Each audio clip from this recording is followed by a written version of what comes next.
जय हिंद दोस्तों, एक बार फिर आपके अपने YouTube channel global research education में आपका स्वागत है। जी हाँ दोस्तों, आप लोग कैसे हैं? खुश होंगे, मस्त होंगे और अपने अपने तैयारी में व्यस्त होंगे। आज हम लोग बात करेंगे जो 17 बीपीएससी में जो आवेदन किए हैं उसमें इतना सारा आवेदन हुआ है। मात्र लगभग आपको 2000 सीट था, उस पर देखिए 4,83,000 फॉर्म भरा गया। अब देख सकते हैं इससे पहले जो 69वां जो बीपीएससी था उसमें मात्र 3 लाख से ही कम फॉर्म भरा गया था। दूसरी अपडेट है शिक्षक ट्रांसफ़र में इन शिक्षक को बड़ा हानि होने वाला है। तो कौन सा शिक्षक का बड़ा हानि होने वाला है, तो आप लोग इस अपडेट को अंत तक ज़रूर देखें ताकि आपको पूरी तरह से जानकारी प्राप्त हो। चलिए आगे देखते हैं हम लोग अपडेट के बारे में।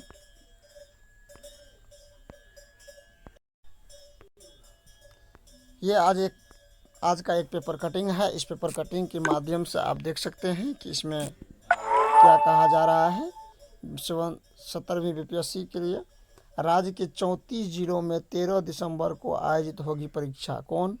जो 17वीं बीपीएससी है। बीपीएससी टीआरई का बात नहीं कर रहे हैं, जिससे आईएएस होता है, आईएएस का डिग्री मिलती है, उसका मैं बात कर रहा हूँ। बीपीएससी 17वीं में 4,83,000 ने किया आवेदन। इतना बड़ी भीड़ कि आप देख सकते हैं कि मात्र 2000 पदों के लिए 4 लाख आवेदन किए। ये अफसर जो पटना वाणिज्य संवाददाता बीपीएससी 70 की संयुक्त सिविल से प्रारंभिक परीक्षा की आवेदन तिथि समाप्त हो गई है। अंतिम रूप से परीक्षा में शामिल होने के लिए 4,83,000 अभ्यर्थियों ने आवेदन किया। बीपीएससी सूत्रों की माने तो अंतिम दिन रात्रि 8 बजे के बाद करीब 25,000 अभ्यर्थी ने पंजीयन कराया, पर अंतिम रूप से आवेदन नहीं हुआ। इसका मतलब है कि और अभ्यर्थी जो है बढ़ने वाला था ना।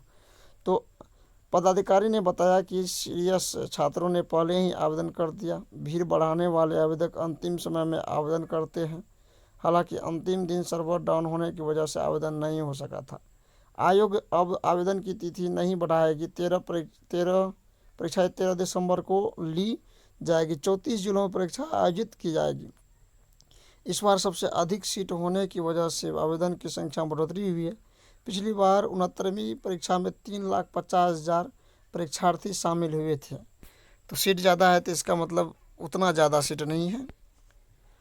अब कह रहा है इस बार आवेदक की संख्या 1,25,000 की बढ़ोतरी हुई है। पहले ही जिलाधिकारी को बेहतर परीक्षा केंद्र के चयन के लिए निर्देशित किया गया है ताकि परीक्षा में किसी तरह की परेशानी न हो सके।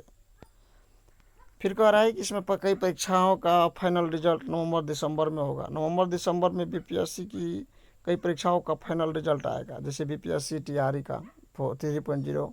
आयोग की ओर से रिजल्ट जारी करने की तैयारी की जा रही। 69वीं परीक्षा का फाइनल रिजल्ट नवंबर में आएगा। इसका साक्षात्कार हो चुका है, अर्थात इंटरव्यू।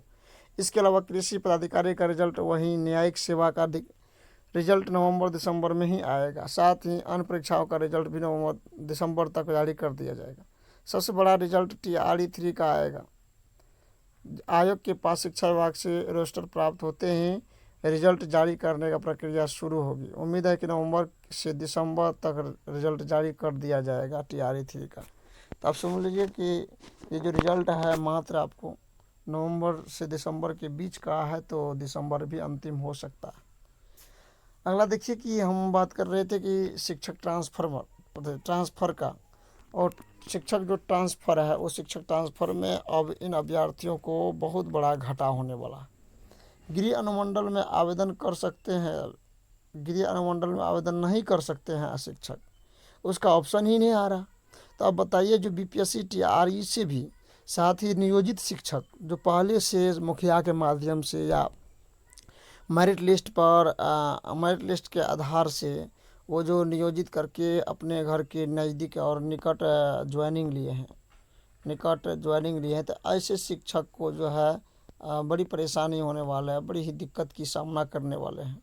क्योंकि अपना अनुमंडल ही, जिला तो बात जाए, प्रखंड तो बात की बात जाए, लेकिन अपना अनुमंडल ही नहीं दे रहा है। अपना अनुमंडल का ऑप्शन के बाद आने दूसरे अनुमंडल में ऑप्शन दे रहा है। सरकारी स्कूल की बीपीएससी शिक्षा व सक्षमता परीक्षा पास शिक्षकों के ट्रांसफ़र और पोस्टिंग के लिए ऑनलाइन आवेदन की प्रक्रिया शुरू है। शिक्षा विभाग के ई कौशकिया पोर्टल पर ही आवेदन हो रहा है। 22 नवंबर तक ऑनलाइन आवेदन होगा। पुरुष शिक्षक ट्रांसफर के लिए आवेदन करते समय वर्तमान पदस्थापित अनुमंडल यानी जिस अनुमंडल के अंतर्गत वो अभी आते हैं सभी का स्कूल है और गृह अनुमंडल का विकल्प नहीं मिलेगा।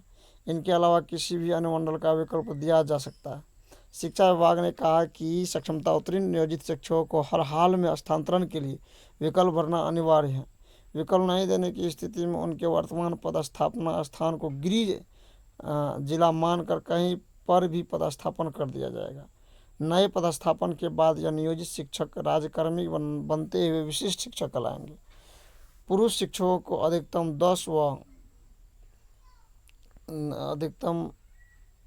व महिला गृह अनुमंडल को छोड़कर यानी 10 ऑप्शन न्यूनतम 3 अनुमंडल का ऑप्शन देना होगा।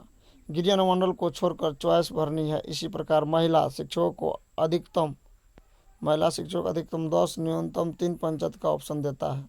अपने गृह पंचायत का ऑप्शन नहीं है। इधर विधवा एवं प्रतिज्ञा शिक्षा का साध्य रोग गंभीर रोग के आधार पर स्थानांतरण के लिए आवेदन देने वाले शिक्षक शिक्षिका अनुमंडल प्रखंड चयन करते हुए पंचायत अथवा नगर निकाय का चयन किया जाएगा। मतलब ऐसे जो किसी भी तरह से अपंग है।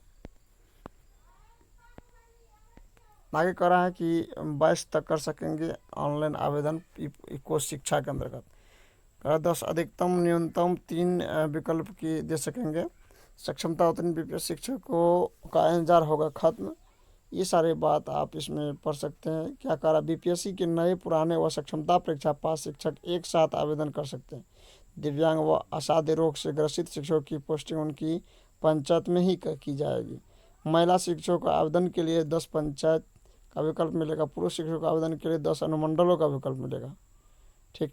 ट्रांसफ़र के लिए महत्वपूर्ण जानकारी विशेषकर पुरुष के लिए, जिस अनुमंडल में आपका स्थायी निवास है वो अनुमंडल आवेदन के लिए विकल्प नहीं होगा।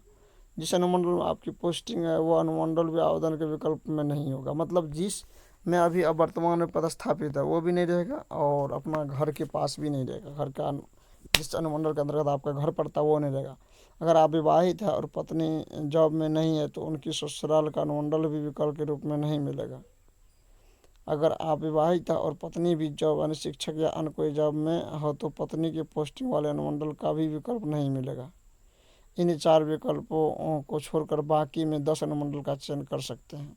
तो खास करके हम समझ रहे थे कि जो घर के नज़दीक का शिक्षक था वो शिक्षक को कितना बड़ा दुख उठाना पड़ेगा उससे सोच ही सकते हैं। पति पत्नी रहते हुए भी वो मतलब जो है घर में एक साथ नहीं रह सकते हैं, एक जगह नहीं रह सकते हैं, क्योंकि जब अनुमंडल से पंचायत की दूरी आप जानते हैं कि खुद का नहीं रहेगा तो बहुत काफ़ी दूर पड़ जाएगा। तो आप समझ सकते हैं कि शिक्षकों के लिए कितना बड़ी दिक्कत की बात है। तो आज की वीडियो में इतना ही, फिर मिलते हैं नेक्स्ट वीडियो में। तब तक के लिए धन्यवाद। जय हिंद, जय भारत।